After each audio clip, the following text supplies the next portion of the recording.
Old jails are grim places. They were meant to be. The barred gates, dreary surroundings and comfortless cells were intended to make imprisonment a severe punishment. But of all these bleak features, it's the execution chambers that are the most horrifying. Many countries have abandoned capital punishment, but their execution rooms remain. They are museums now, and along with the dreadful relics of the executioner's trade, serve to show what once happened to those who committed the most serious crime of murder. Their bodies were carried a few metres to simple graves dug within the prison walls.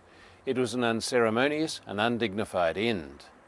But whatever their character in life, these criminals were transformed by their executions into figures of enduring interest. One in particular has caught the interest of Hannah Kent.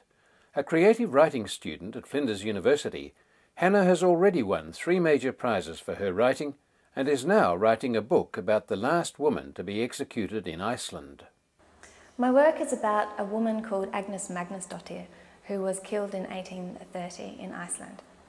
When I first heard about Agnes's story, I was being driven through a very special area of Iceland.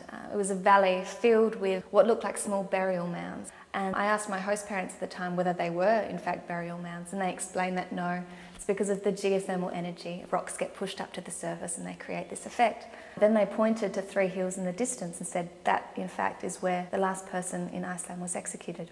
And that's how I first heard about Agnes. She was a servant and she was convicted of murdering her master and of burning down his farm and trying to hide basically the body. She was executed 1 year later and was beheaded by axe.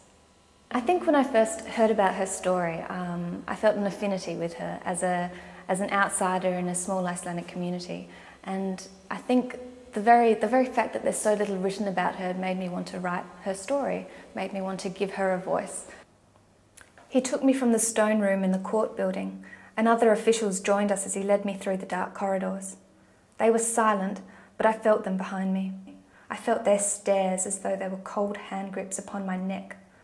Then, after 1 long year in a room without fresh air, filled only with my own fetid breath and the stench from the waste bucket, which thickened like a cloud about me as I tried to sleep and forget the nightmare, after this, I was taken through unfamiliar rooms into the muddy streets of Reykjavik, and it was raining.